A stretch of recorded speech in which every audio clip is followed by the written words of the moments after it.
मेरे साथ इस वक्त वरिष्ठ पत्रकार पॉलिटिकल एनालिस्ट के तौर पर नीरजा चौधरी जी जुड़ी हुई है, जिनको कोई परिचय की मोहताज नहीं है। बड़ा नाम है इस पूरे मामले पर टिप्पणी करने के लिए। नीरजा जी, बहुत बहुत स्वागत है एनडीटीवी इंडिया पर। आपके हिसाब से आज का जो ये फैसला है, धारा 370 को जो अबोगेट किया गया, उसको सुप्रीम कोर्ट ने सही ठहराया। इससे आने वाले चुनावों में आप क्या देखती हैं, राजनीति के तौर पर क्या होगा आगे? देखिए, एक और इश्यू था आरएसएस का और भाजपा का बहुत दशकों से। जैसे कि अयोध्या का मसला था, एक और इश्यू को आज क्लोजर मिला है। वो धारा 370 को खत्म करना, जो कि पार्टी ने किया, सरकार ने किया था 2019 में पावर में आने के तुरंत बाद। और आज सुप्रीम कोर्ट ने उस पे मोहर लगा दी है। तो अयोध्या मंदिर बन रहा है, 22 जनवरी को उसका उद्घाटन करने जा रहे हैं प्रधानमंत्री। ये 370 धारा का मामला है। तो कहीं न कहीं अपने कोर एजेंडा को कंप्लीट करना भाजपा जरूर 2024 के चुनावों में बनाएगी। और कई स्टेट्स में तो यूनिफॉर्म सिविल कोड की भी पहल हो रही है। हालांकि सेंट्रली वो नहीं ला रहे हैं, क्योंकि आदिवासी कम्युनिटी से इस पे विरोध हुआ था और ये रिस्क वो नहीं लेना चाहते हैं कि आदिवासी उनको छोड़ के चले जाएं। तो मुझे लगता है कि ये फैक्टर काम तो करेगा आने वाले चुनावों में। नीरजा जी, बीजेपी के कोर इशू रहे ये, और बीजेपी ने 3 में से 2 कोर इशू को एक तरीके से एड्रेस कर लिया, और अब तो लीगल सैंक्टिटी भी उस पर ले ली है, लीगल मोहर भी उस पर ले ली है कोर्ट से। मैं ये जानना चाहूँगा, कुछ लोग विरोध कर रहे हैं, कश्मीर की पार्टियां, आज़ाद साहब, महबूबा मुफ्ती, उमर अब्दुल्ला।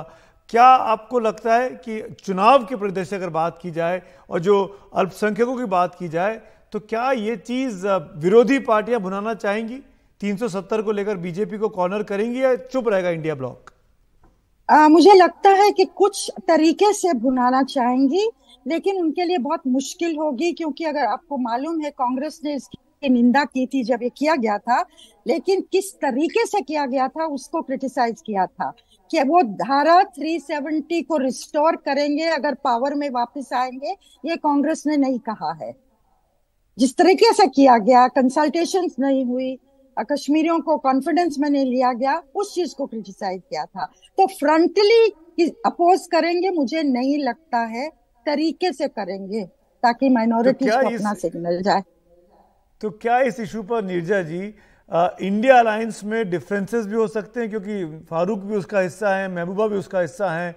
वो लोग चाहेंगे कि इंडिया ब्लॉक एक साथ आए, इसके खिलाफ आवाज उठाए, पर क्या कांग्रेस, एनसीपी, आम आदमी पार्टी, ममता बनर्जी साथ देंगे उनका? देखिए, हो सकता है डिफरेंसेस हो, पर डिफरेंसेस तो कई इश्यूज पे होंगे इंडिया ब्लॉक के अंदर।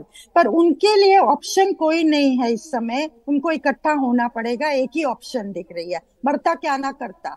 क्योंकि अगर नहीं इकट्ठे होंगे तो उनकी इंडिविजुअल आइडेंटिटी, कलेक्टिव आइडेंटिटी, सब पे एक एग्जिस्टेंशियलिस्ट क्वेश्चन लग सकता है। सबको ये मालूम है। तो डिफरेंसेस के बावजूद इंडिया की जो 28 पार्टियां हैं वो भरपूर कोशिश करने वाली है। मुझे लगता है कि हम इकट्ठे हों और किसी ना किसी तरह से टक्कर दें भाजपा जी को, के कैंडिडेट्स को।